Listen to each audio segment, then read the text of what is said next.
Welcome to Get Healthy with Dr. Cooper. Discover the secrets to amazing health and longevity.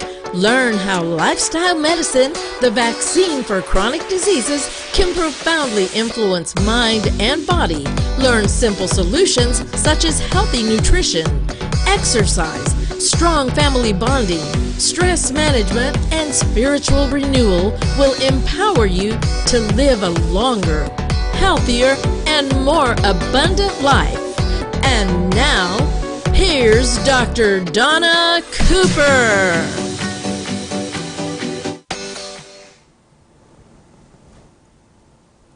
Over the last several weeks, maybe months, the world has been on a state of pause, lockdown, as a result of COVID-19 pandemic. The virus is called SARS-CoV-2. The world is under stress. There's so many things we don't know because this is a novel virus, meaning there's a new virus. We have seen over 2.3 million people worldwide with the disease, and so many have died. In the United States, we have had about 40,000 deaths and a lot of stress and uncertainty. We're told to isolate, physical isolation, but people are dying alone, and the families are stressed. People are out of a job. What is next? The uncertainty has caused anxiety and stress. Welcome to Get Health with Dr. Cooper. My name is Dr. Cooper Dockery, board certified in internal medicine, and I do like to give information that will inspire people to stay healthy. In our show today, I have a very good friend of mine, Dr. Jerry Tamayo. Welcome, Doc. Thank you so much. And then in New York, I have a very good friend of mine. We went to medical school together, Dr. St. Victor. I see if we could bring her in to say welcome. If we can bring her in right now, she will join us later in the show. But what is this disease? I'm sure that most of my audience right now are aware of the disease and maybe some of the symptoms. But what we want to give you today, we want to give you information as to how you can keep your mind healthy, keep your body healthy so we can fight the disease. So Dr. Jerry Tamayo, I was listening to you on another program this week, and you had some fascinating information to share that I think is very timely. And that's one of the reasons that I asked you to join me today, so we can talk a little bit about what the society needs to do in order to stay healthy. Now, there's plan of opening up communities, but I'm not sure if we're ready for that. But I'm going to open up to you in a minute. I want to get Dr. St. Victor in first because she has been waiting on for a little while.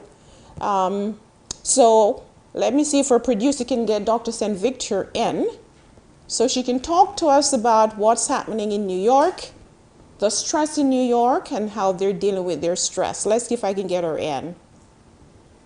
All right, welcome, Dr. St. Victor. Okay. Thank you. Thank you. Good afternoon. Yes, tell us about yourself, where you're from, and where you're currently working. My name is Gitel St. Victor. I am working in New York at Nassau University Medical Center. We are the one county hospital in Long Island, New York.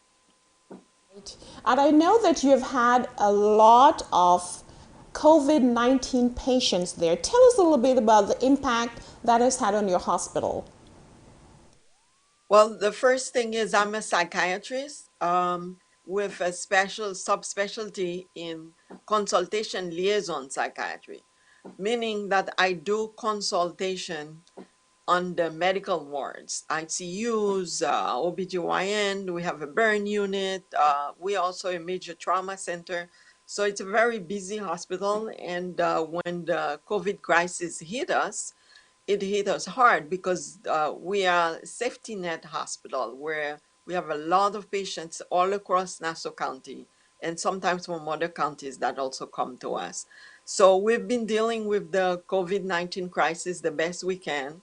I salute my colleagues in internal medicine who are really the ones at the forefront. The emergency room doctors, at some point in time, we had 70 patients in the emergency room per day with COVID or rule out COVID. We had to open new units. For COVID units, the pediatrics floor, or the floors that were rehab, we had to close them and reopen them as COVID units. So it's been quite a challenge to accommodate and to get up and deal with the anxiety of going every day to work, basically. Did you tell the impact this had on you personally? Tell me.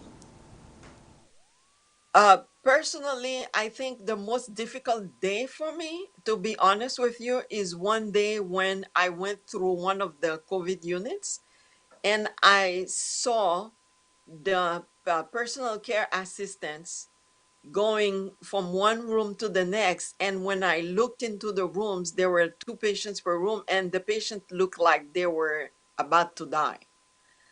That was a very difficult day for me. That same day, we learned that we had two deaths in our department. One was the day before, the following one the day after. So I was driving home and I was driving in tears because those were people that I worked with, that I knew. And it was difficult and hard to think of them as dead now because of this COVID-19 virus.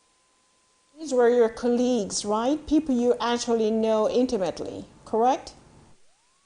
Yes. And tell me, one of the things that I noticed that's happening is that people are dying alone because of the physical isolation. How do you address that to the families that have lost loved ones that they could not go to be with in this trying time?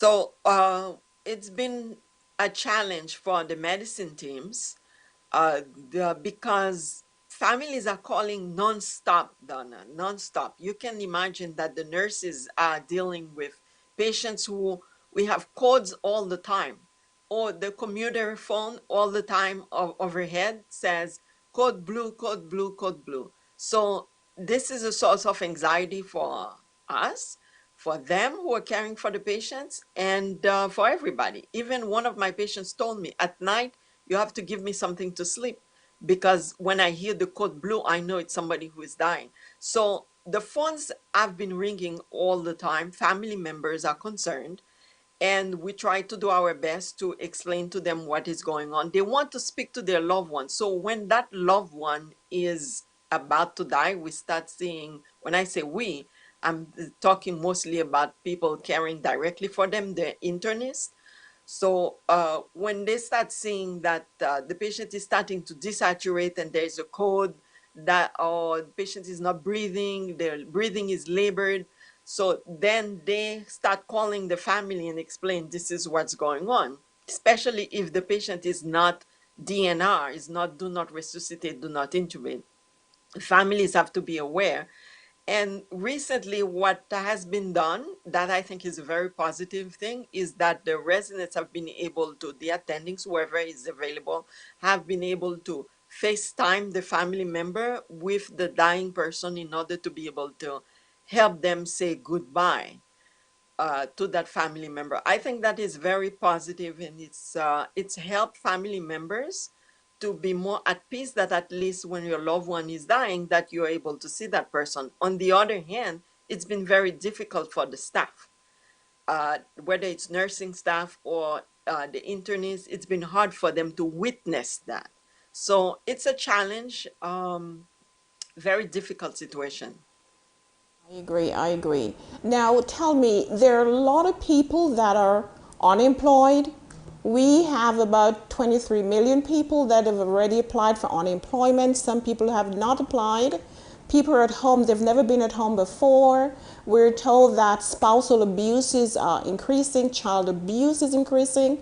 How do you address that? What do you have to say to those people who are probably experiencing this negative effect from the COVID-19 disease? So, one of the things that I'm thinking as you're speaking about all of this abuse going on is people who, we have to remember one thing, people who have pre-morbid conditions, well, pre-morbid psychiatric conditions, they are going to decompensate during this time. For example, somebody who has the anxiety disorder is going to become more anxious. There's a possibility if you had depression before, suicide attempt before, if you had schizophrenia before, if you had a mental illness before, it's probably more likely for that person to decompensate during this time because that person is much more vulnerable. They have a vulnerable brain. So we are telling people, number one is do a routine. There are certain things that you have to establish as a routine.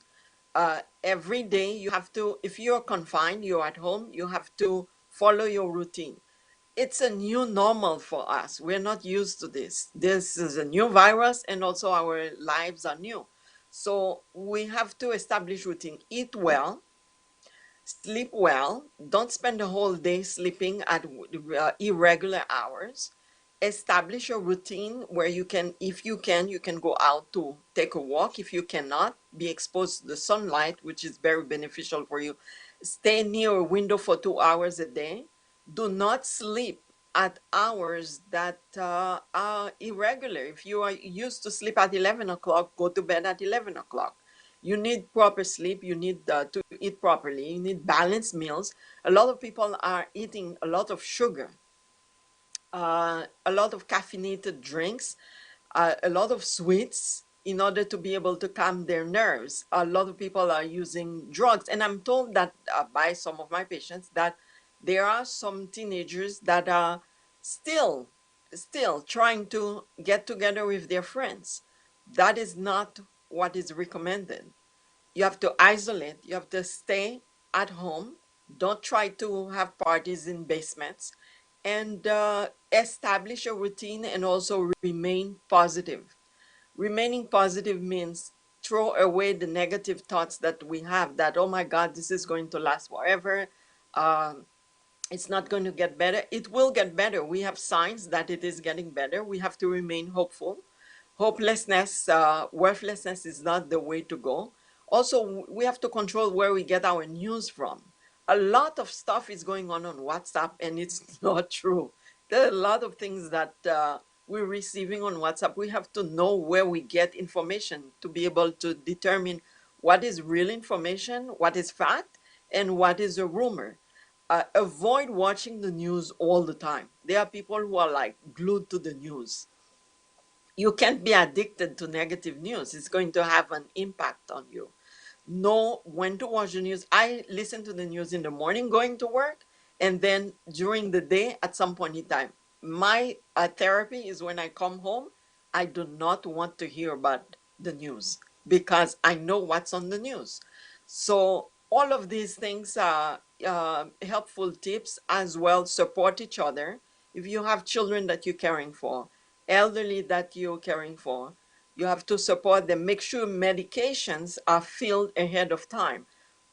Just on Friday, somebody told me that, oh, I don't have medication for the next 2 weeks. Well, we have to check your medication and see if it's starting to decrease. This is now the time. Don't wait until you're on the last two pills and then you're running to the pharmacy. Good, good. Let me see if there are any questions for you, Dr. Saint Victor.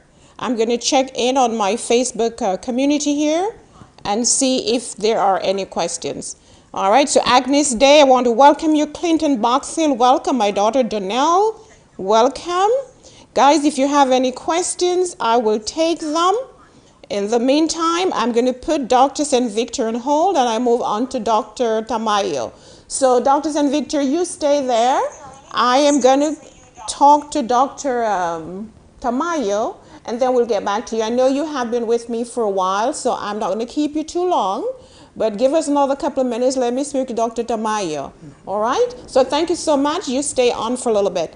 Dr. Tamayo, of course, Dr. St. Victor has been speaking about the emotional effect that this COVID virus, COVID-19 disease has had on the society. Anxiety, stress, hopelessness. What do you have to share with our audience and how to cope with COVID-19 disease? You know, coping has been an important tool as we face this challenge.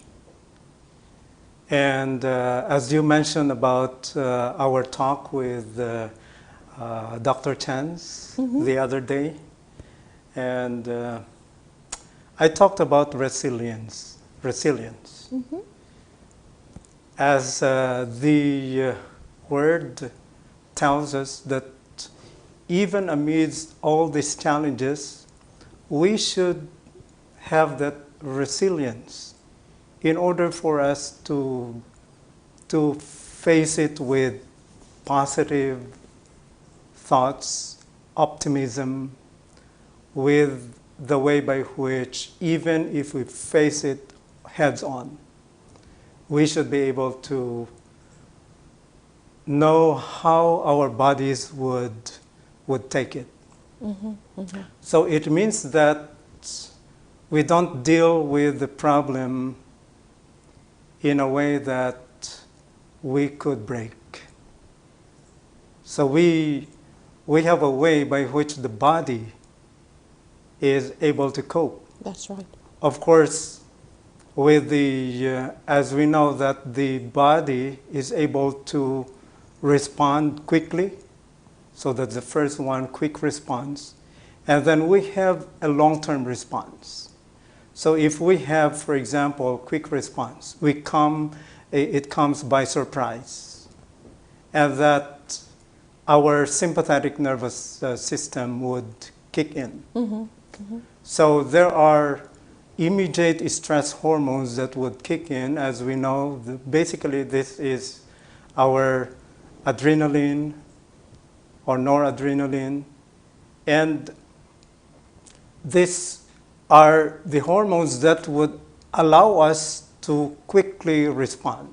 Right. And if we say quickly respond, we are not actually speaking of seconds. In fact, they come in milliseconds, and that the body is endowed of that, so that we are ready for a fight and flight mechanism. But then, after which we are faced with this situation, since it has been prolonged for such a time, it has been, I don't know, if it is more than 2 months, right? It's more than 2 months, actually. It has been more than 2 months. Yes. And people are dying in just a very short time. And you mentioned about 2.3 million all over the world, and it's not easy to take. Sure. Yes, but then, as we know that this should pass, it will come to pass. Right. But yet, we are facing this challenge heads on, and that we look beyond. Let's look beyond. Let's have that resilience, as we know. So I have here that we have first to rehearse our life's purpose and meaning. Now, why am I here? Why am I facing this challenge in life? And so, if we recall that there must be a special purpose while these things are happening, maybe it's time for us to look inside ourselves. For example, we may fear because we are not sure that our bodies could take it. So, ways by which we could improve our immune system, for example. Now, if we have been eating a lot of sugar, if we have eating a lot of unhealthy foods, then it is time for us to look deep into ourselves and say, I think this experience will help me focus on myself, All right. focus on how I should rebuild myself. Correct. So this should be a blessing.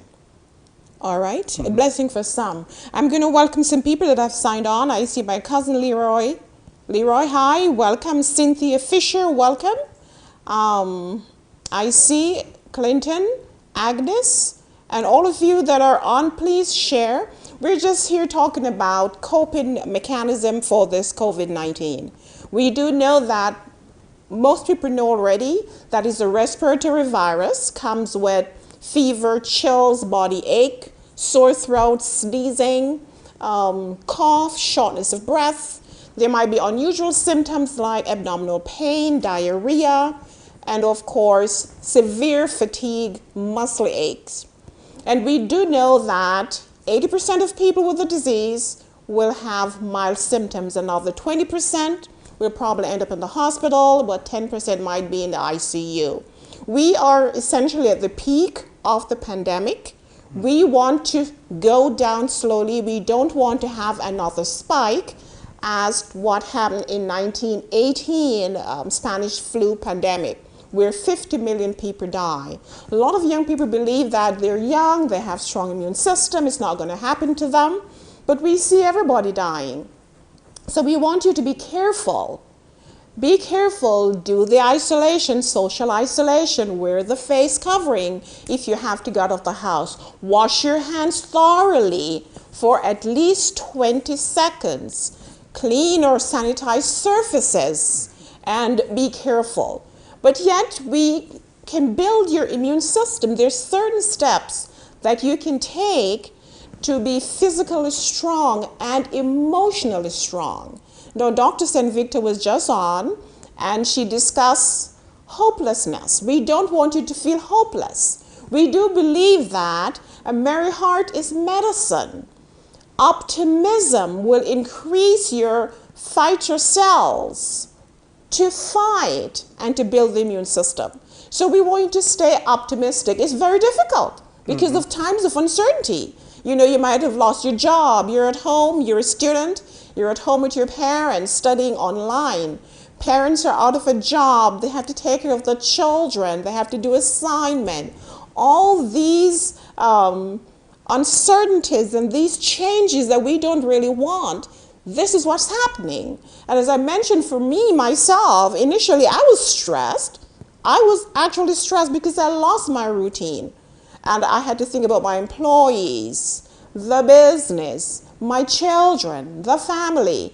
But yet, resilience. And as Dr. Tamaya said, we have to be resilient. What is resilience? Resilience is like an elastic band. And when you stretch that band with all the stressors, that band has the ability to go back to its original state. That is resilience. That is what we want for you to have. You don't have to feel hopeless because this too will pass. No need to be hopeless. All right, doctor, is there anything else before we go back to Dr. St. Victor? Yes. So I could see here while people are facing this challenge, I could see that there are people who are all actually bonding together. Yes. Yes, families coming together, and if they had problems in the past, they try to mend. Yes, yes. And I could see even in my home country, in the Philippines, people are helping each other. Nice. And it should be an opportunity to help.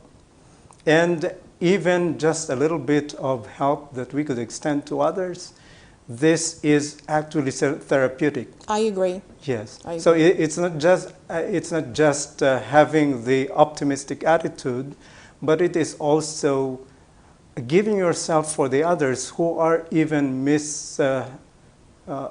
who may have some misfortune. That's Those true. who lost their loved ones, and you should be optimistic in a sense that you are still alive. That's true, that you don't have the Yes. disease. Yes, and if yes. you have the disease, that you're getting over with it, right? So optimism builds a strong immune system. Let me go back to Dr. St. Victor, because I know she's waiting and I need to let her go. She's been with us for a while. Dr. St. Victor, I'm going to get you back in the conversation as you continue to guide us on how we can stay positive in order to build a stronger immune system and to cope, because we know that it is going to go. This too shall pass. Where is Dr. St. Victor? We're going to get her in. I'm All right right. here. Hello? Okay. All right. Continue to give positive and hopeful message to the world, because we have viewers from all over. Let me welcome some people. I have Yannick, I have Pauline White, Daniel, Marcelo, Dr. Bose. I want to welcome you guys. If you have question, please ask. We have a psychiatrist on, so ask your question. Doctor, any messages that you want to leave with people that are feeling hopeless? They're stressed. They don't know what to do. I would say if you're confined, you're at home, you need to remain connected. Don't isolate yourself. Yes, you are in isolation, you are in confinement. Don't in other words, you need to have someone that you connect with every day. And you're also maybe responsible for children. You may be responsible for older adults. If you're not responsible for anyone and you are alone at home, you have a friend. Remain connected, share with others. And one important thing that I would say is really important to share is positive stories. You and the other doctor, you just mentioned, the word resilience, the capacity, the ability to bounce back after stressful moments, stressful periods like this that we're living in. Share positive stories. I hear a lot of negative stories. Oh, this one died. Do you hear that this person died? Oh, this is what's happening now. We need to share positive stories. There are a lot of people who are recovering, who are doing well.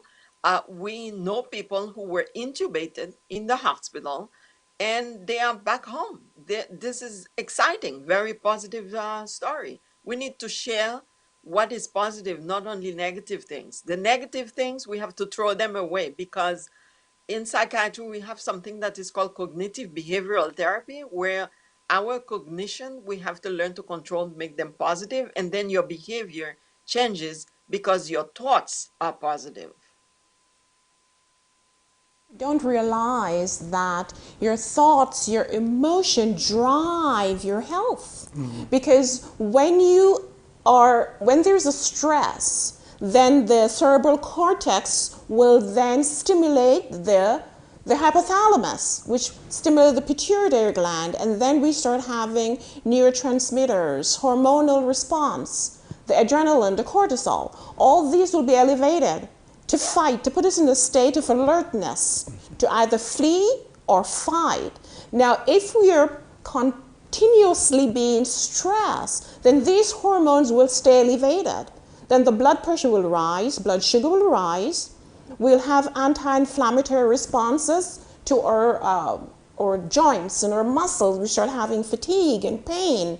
These are negative emotions that will drive the way we behave and drive our poor health. So we have to try to be positive, disconnect from the negative news. One thing, meditate is another thing. Pray, cultivate positive thoughts.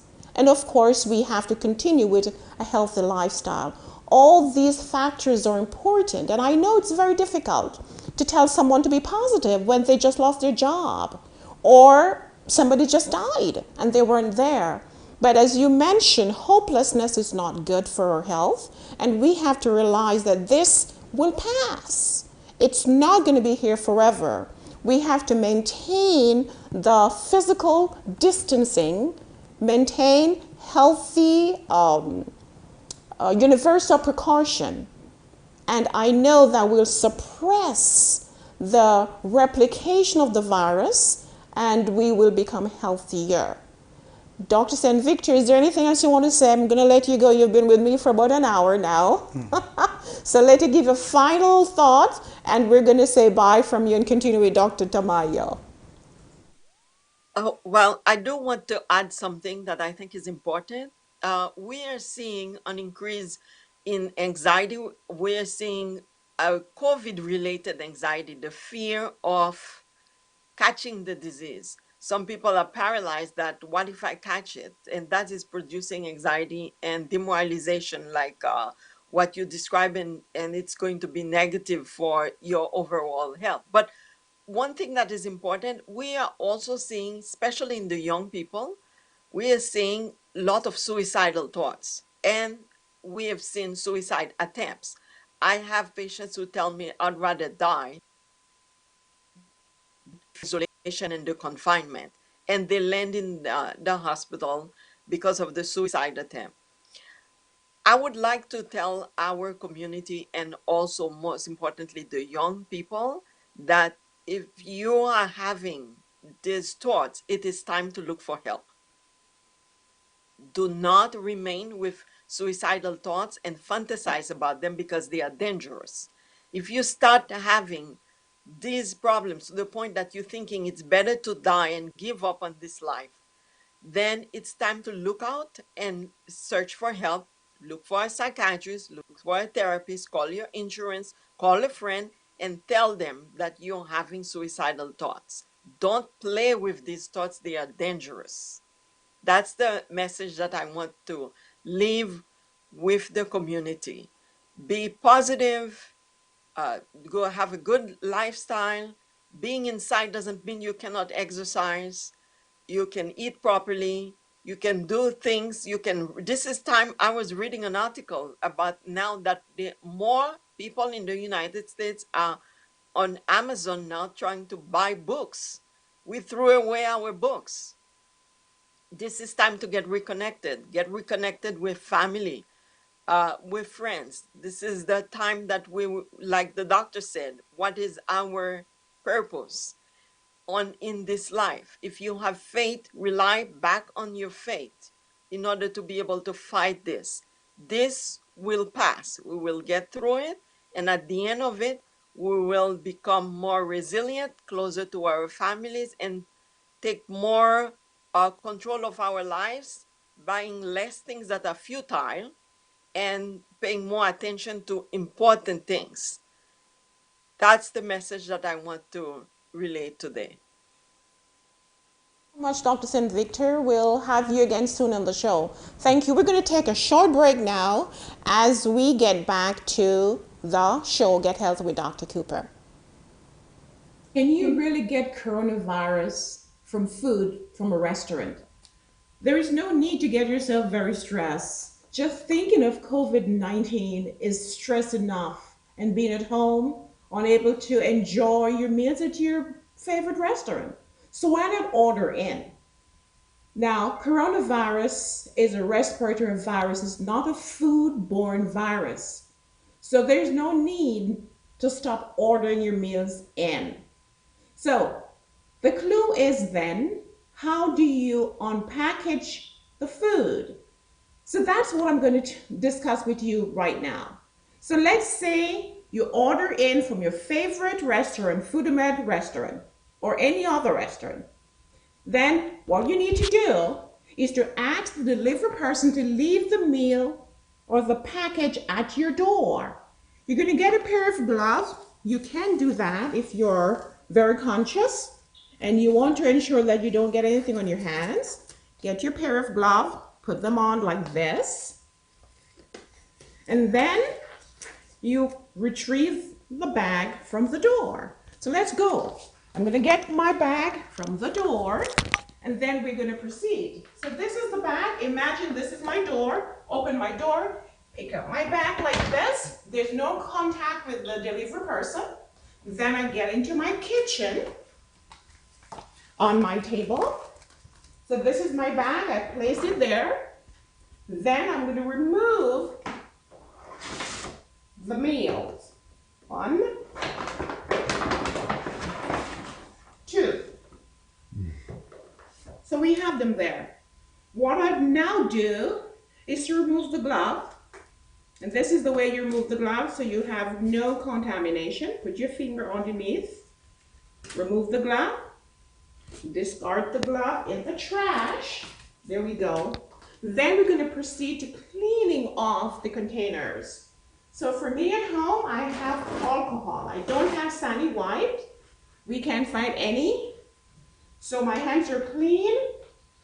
Now I'm going to pour some alcohol in here. You can use anything you have at home. You could use bleach. We're going to clean this. Because we know the virus could stay on surfaces for a few hours to a few days. So you clean that. That is clean. We'll leave the paper right there. And now we know that heat will destroy the virus. So we're going to place this in the microwave. We microwave for about 2 to 3 minutes. We're going to destroy the virus.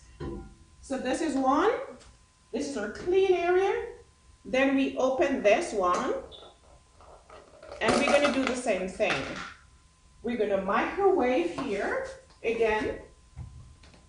We're destroying the virus. This is not ready to be consumed. You can now consume from these same containers, or you can remove and put in your regular dish. Remember, the heat will destroy the virus. So don't create more stress by thinking that, oh, I cannot eat out. You cannot go and sit in the restaurant because you have to isolate yourself, social distancing. However, feel free to order from your favorite restaurant. Just be careful how you collect your meal from the delivery person, and then how you take the meal or the containers out of the bag, and you are ready to go. So I'll see you soon. All right, I want to welcome some of you that have just come on. I see Roberto Cano, I see Percy, Daniel Marcelo, Donnell, Chioma, I don't know if I said it right. You're asking me, what food can you eat in order to prevent or to fight the virus? So then we came right over to the food station. So some people want to know, doctor, that are there foods that they can consume to fight the virus? And we do know that the right diet will build a stronger immune system. Mm-hmm. So I know you have a degree in nutrition science, and you're also a counselor. You do a lot of lifestyle counseling on diet and nutrition and exercise and all of that. So I have a bounty of different vegetables and fruits here. And of course, grains and nuts and seeds. Yeah. So you can pick anywhere to start speaking from, because people want to know what should they eat to prevent the coronavirus or to help to boost the immune system to fight the virus. Oh yeah. So first, I would like to start with the premise that if you know how the virus behaves, and if you know that we have an arsenal, we have a way by which the body is able to fight against this virus, then this should relieve our anxiety. Correct. Yes. Mm-hmm. So the others would say, now what if I get the virus? Because they don't know how the virus is all about, and that they don't know the capacity of their bodies. So first, you start with building your immune system. So first, I would like to talk about the antioxidant vitamins. Okay, go ahead. Basically, all of these have antioxidant vitamins. So we start with letter A, that's vitamin A. Then we have vitamin B, that's particularly by vitamin B6. Mm-hmm. Then we have the C, vitamin C, which is very central. Actually, this is the very core of all antioxidant vitamins. E is also a good one. Yes. So it's A, B, C, D, and E. Right. Yes. So we have all this in the alphabet. All right. So let's. Where can we find them? Yes. So vitamin C is found basically on all fruits and vegetables. Right. And you see, vitamin C is basically synthesized by plants during the time when they are synthesizing the food. Mm-hmm. because through the process of photosynthesis, they make the food. Okay. Okay, and that they also synthesize certain vitamins, and not at all that the animals could synthesize vitamin C. So you find it only in vegetables and fruits. So only plant-based food. Yes, all the whole foods. Whole foods. Whole plant foods. Okay. So for example, the others may be thinking that this is only rich in vitamin A. No. But it has a lot of vitamin C. Correct. It has even higher vitamin C than lemon, for example. Very good. Yes. That's so amazing. all the peppers, bell peppers, whatever color. All the peppers. Yes, all the peppers. They have But high I believe amount. that the red is more potent in vitamin A, which is a Vitamin A. strong antioxidant. Correct. Okay. Yes. All right, Yes. keep going, doctor. So yes, vitamin C is very central. So don't ever cook this. You make salads out of this, right? Because vitamin C is heat sensitive. As we know that even the smallest amount of heat applied to fruits and vegetables, this could destroy vitamin C totally. Right. So then if, for example, you make salads out of this, you can make salads out of cauliflower, broccoli. But then there are others who may not like to eat raw.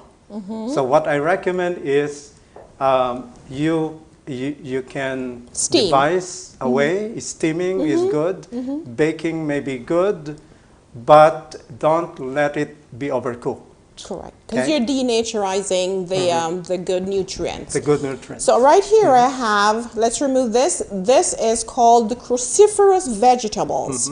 Okay, the cruciferous vegetables are very potent. They're very high in various nutrients that are fantastic in even suppressing cancer growth. All right, so we want to eat a lot of green vegetables, a lot of cruciferous. Carrots are also high in vitamin A and vitamin A. C as well. On this side I have citric fruits or fruits on the whole that are strong in vitamin A. And of course the berries, they're great in antioxidants. Yes, And and at the same time, yes, Dr. Cooper, the berries, I like to recommend the berries because this will not shoot up the sugar. glucose level. Yes, because this have low glycemic index. Correct. So if you choose fruits, you need to balance the low glycemic and high glycemic index fruits. That's right. And veggies. Like here, this is almost no glycemic, very low glycemic here. So, and if you were to eat them raw, it's even better because you're not denaturing or killing the nutrients. So on this table, we have all the fruits, well, a lot of fruits and vegetables that will build the immune system. But what else can we have? What about grains? Yes, the grains have the B complex vitamins basically, and then we have vitamin E also in And grains. you have the fiber. You have the fibers. You have complex carbs, which you need. So the grains are very important. You have iron in the whole grain and other trace minerals in the whole grain. And then we have these lentils, Yes. legumes, Yes. black beans. Yes, black beans. High all in of it. protein and high in good complex carbs. It is said that these lentils or actual legumes, that is the poor man's protein. All right? And then Yes. we have our nuts, and nuts are high in good fats. High in vitamin E, which we need as Yes. well, and all the B complex vitamins. Anything else here you want to say for the people who are asking what to consume? Yes, I like the vegetables to include in our diet, especially for lunch, because this have low acidity. Good. They are alkaline in Alkaline, fact. alkaline They are food. alkaline foods. That's right. And you see, microorganisms thrive best in acidic conditions. Right. And So we want to then kill we the have- virus, right? Yes, we have to alkalinize the body in Correct. a way that they will not thrive Exactly. inside the body. Let's just welcome Loida. Boxwell is here again. Maria, Veronica, Alanis, welcome. Karen Munoz, Janet, Jane, Celia, Maria, Roberto, all of you, please like and share. We're here giving information on how you can stay healthy and how you can prevent coronavirus. Let's do the negative foods. We know that there are certain foods that will suppress the immune system, like sugar, alcohol, processed foods. As we notice that in this COVID-19 disease, a lot of people have been dying. People with diabetes, heart disease, hypertension, lung disease, smokers, because these diseases tend to suppress the immune system. For example, diabetics. Diabetics have a high concentration of sugar in the blood. The sugar in the blood suppress the ability of the lymphocytes, these are killer cells, to fight. And therefore, they're at higher risk of getting the disease. And of course, smokers already probably have damage to the respiratory system, and therefore, they're more prone to have more severe COVID-19 disease. Anything else, Doc? Yeah, I noticed that there are a lot of people who are trying to cook at home now. Good. But there are people who don't know what to cook. All right. So they are trying to cook for themselves, but yet they are actually cooking unhealthy foods. I noticed.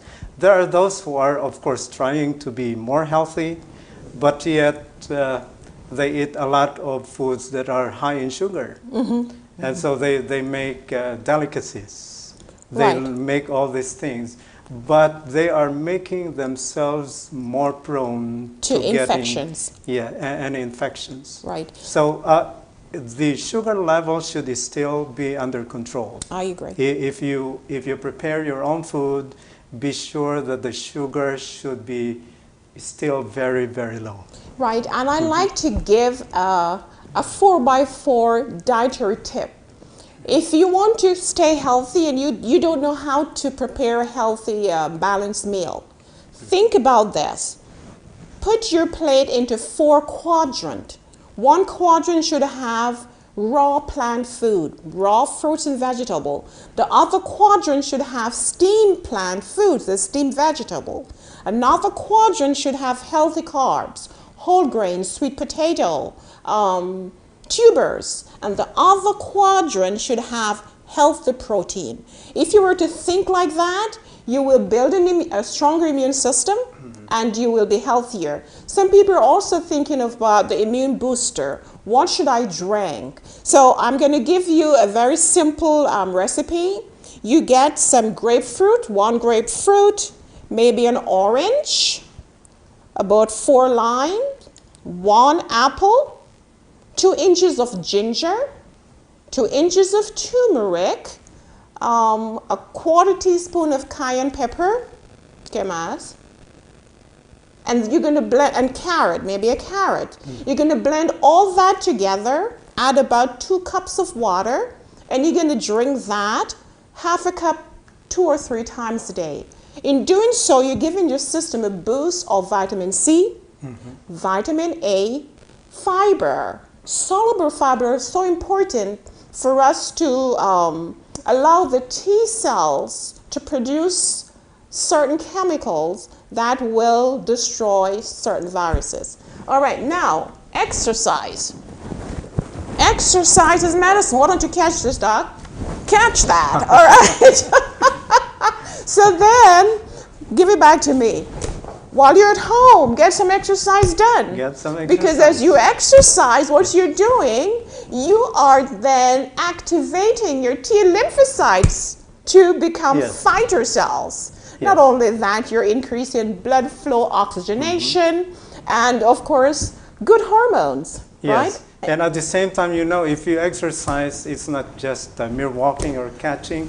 You can do some jumping because this would activate the lymphatic system, where we know that the third line of defense, the immune cells particularly reside in the lymphatic system. Correct, correct. What about hydrotherapy in water?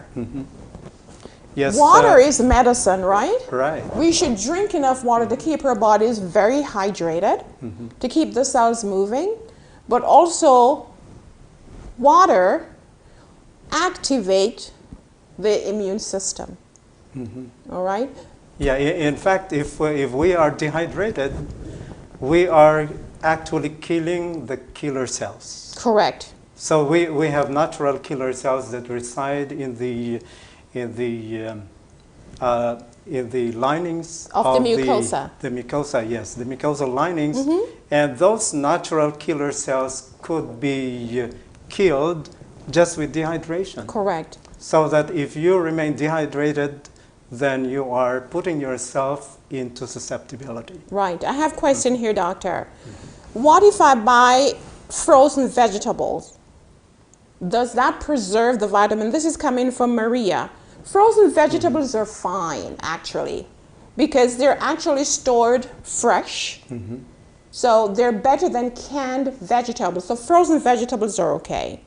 And then I see here Janet is saying, thank you, Dr. Jerry and Dr. Cooper, for a very informative section. You can ask questions. So we discussed healthy nutrition, the importance. We looked at exercise, and now we looked at water. Okay? What else do we need to do to build a good immune system? What about rest, restorative sleep? Yes, restorative sleep. You know, if you sleep well, sleep deep, and our bodies would need how many hours? It's between 7 to 8 hours of sleep, and that's restorative sleep. So if we schedule 10 o'clock in the evening, then we wake up at 5 o'clock. Now, 10 to 12 is very crucial. Right. So we don't miss that. So the hours before midnight. The hours before midnight. Then we can extend up to 2 o'clock, 10 to 2, as we call this as the window. And this is the time by which the body regenerates. And as it regenerates, you know, those immune cells that are made in the red bone marrow, they are made there actively within that span of time. So if you miss that span of time between 10 and 2 o'clock, or even before midnight, then you are putting yourself at into risk. A susceptibility. Right. And rest is not only important to build immune system, but rest is also important for other functions. Okay? For example, rest will suppress blood pressure. Many times patients will say, hey, Dr. Cooper, I didn't sleep last night, my blood pressure is high. Because the stress hormones are higher when you're lacking sleep. Yes, you mentioned about the stress hormones. Basically, the body would detect this. Sleeplessness would put the body to increase its cortisol level. Exactly. So that, as we know, that if cortisol level increases, this would invite more sugar to come into the bloodstream. And that if there is too much sugar in the bloodstream, that means that the immune cells will be immobilized. Correct. Very good. And of course, as you know, lack of sleep also increase the adrenaline. And that will also cause vasoconstriction, high blood pressure. That's very good. Now, somebody's asking us here, how much, I suppose, of water are we supposed to drink per day? You want to answer that? Yes, 7 to 12 glasses of water would do per day. Right. And it depends also on your age. It depends on your activities. If you are sweating in the Philippines, you sweat a lot. That means that you can drink more than 12 glasses of water. Because it's humid, especially these days, then you need to increase your water intake. Sure. However, if you have heart failure or hypertension or kidney failure, then you have to discuss the water intake by your doctor, because we have to decrease the amount of water that person consume. Yes. All right? So healthy nutrition, exercise, rest. What about sunlight? Exposure to sunlight, yes. Tell us about that and building a stronger immune system. Yes, as we noted that vitamin D is one of the antioxidant vitamins. And the way by which the body could get vitamin D would be through exposure of, I emphasize, early morning sunshine. And if we have early morning sunshine, it would activate the cells in the skin so that it would convert those fats in the skin to be made into vitamin D. All right, so vitamin D is like a pro-hormone, but vitamin D is essential for the immune system function, it's essential for bones health, it is essential to stabilize our genetic material and therefore prevent genetic mutation. We know when the virus gets into our cells, for the virus to replicate and to cause a disease, it has to take over our genetic material into the cell and start transcribing and multiplying. If we have strong cells that will inhibit or prevent the virus from getting into our cells, then we can build resistance against the virus. Right. All right, what about optimism and positivity and hope? How does that help to maintain a stronger immune system? Yes, we talked about resilience earlier. Actually, that's the one that is very core in improving our immune system. Because once you have resilience, you have a positive outlook in life, that after all these things that are happening, we'll go back to normal. Correct. We'll go back to normal. There is always looking beyond. Now, you see, the brain is very powerful.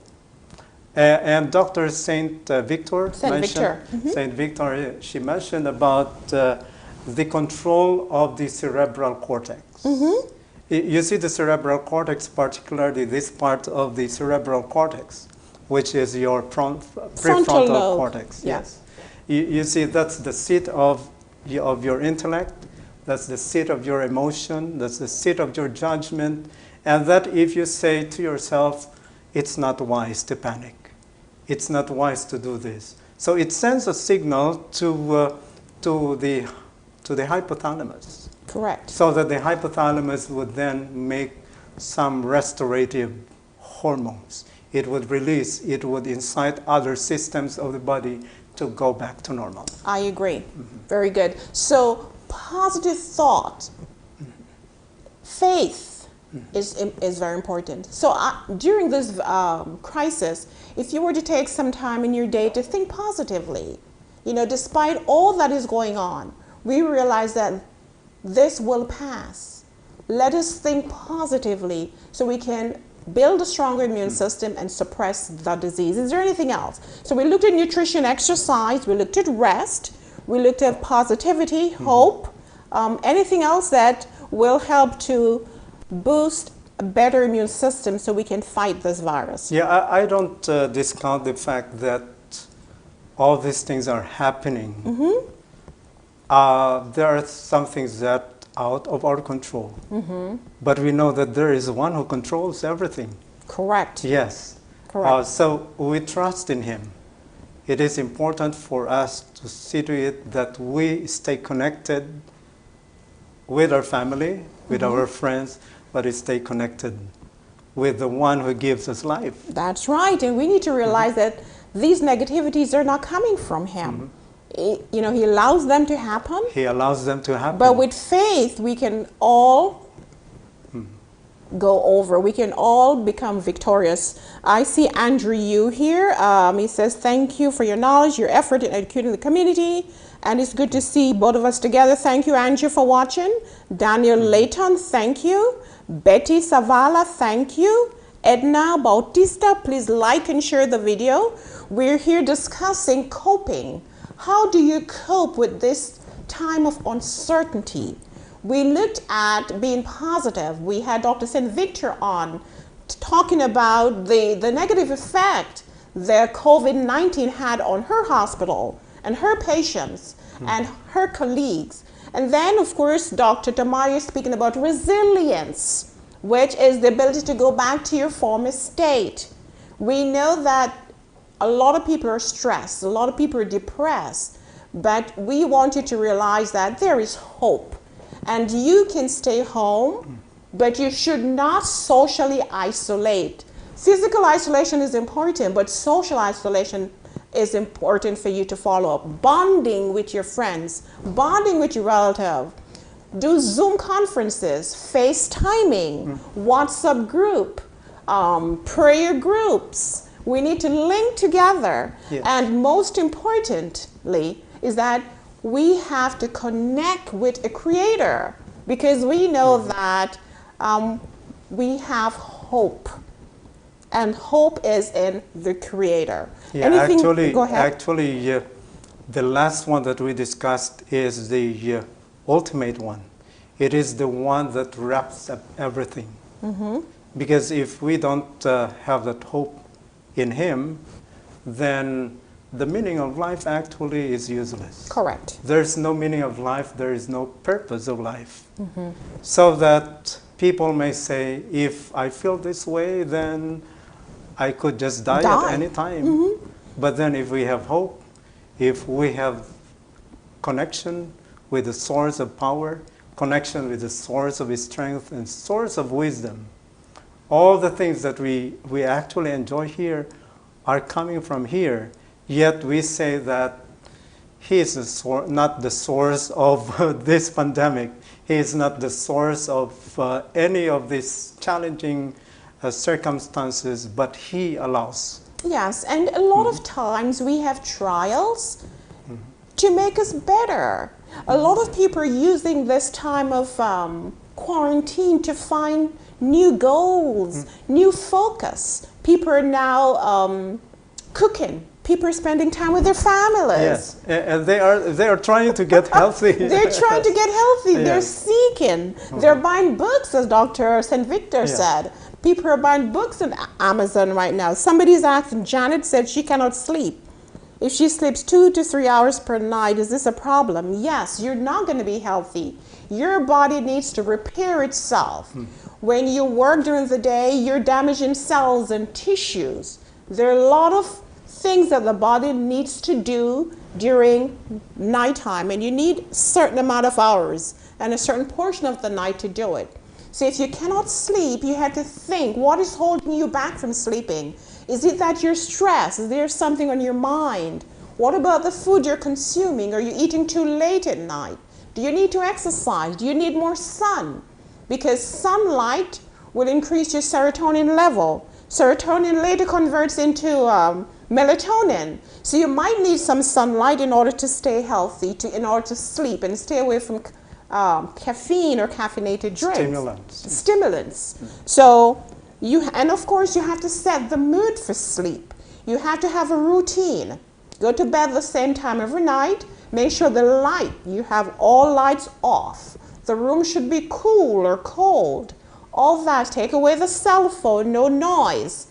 All that's important for you to acquire, to develop good health.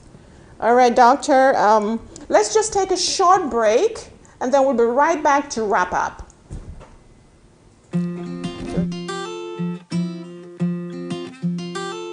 Dr. Dona Cooper invites you to connect with us.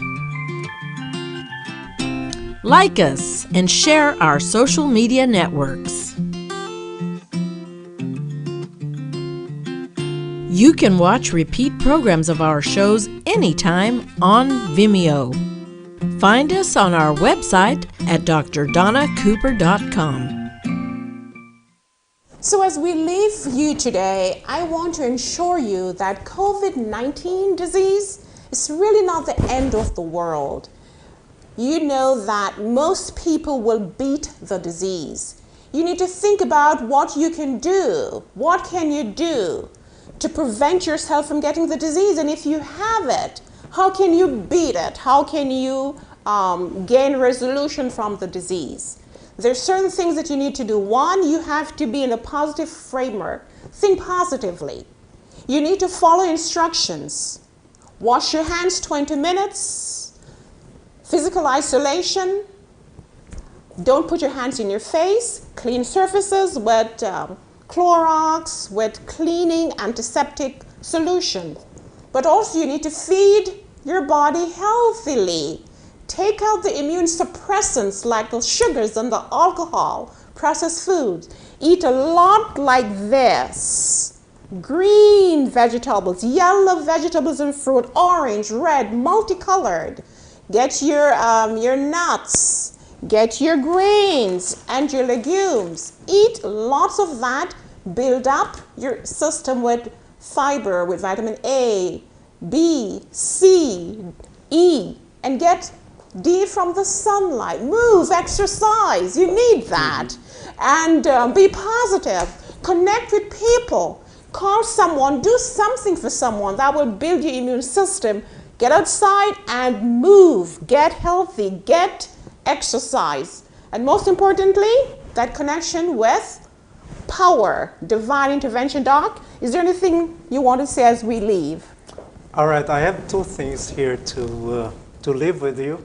First is keep a song in your heart. Yes, be positive. You know, if you keep a song in your heart, your inner spirit will be strengthened. I agree. And then secondly is look for even small things such as blessings that come out of this pandemic. Yes. Even those small things like, for example, now I can write. Now I can do something. Now I can develop my skill in cooking. I can develop all these skills. This is my time to connect with my family. These are blessings. So look for blessings that come out of this situation. So those two things, keep a song in your heart and look for things that are positive. You know that there are blessings behind this pandemic. Right. In every darkness, there is always a silver lining. So grow from it. You know, I start singing as a result of this. I have some time on my hand. I said, let's sing. So you can grow from it. Let's turn this thing into positivity. Yes. Don't stay at home and get anxious with your spouse or the children. No. See how you can grow. Refocus. Get a schedule and refocus yourself. And I'm sure we all will get over this. Guys, I want to thank you for watching. Like and share. And Dr. Tamayo, I'm not going to shake your hand. We have to be physically isolated. But thank you so much for coming. You're welcome. And thank you for sharing your experiences and giving all this great information to our audience. Thank you. We'll see you again. This is Dr. Cooper Dockery saying goodbye. Goodbye. This broadcast was sponsored by Cooper Wellness Center and Faithful Path International Ministries. For more information on how to become a patient or a sponsor, please contact us at 1-844-343-8935 or visit our website at drdonacooper.com.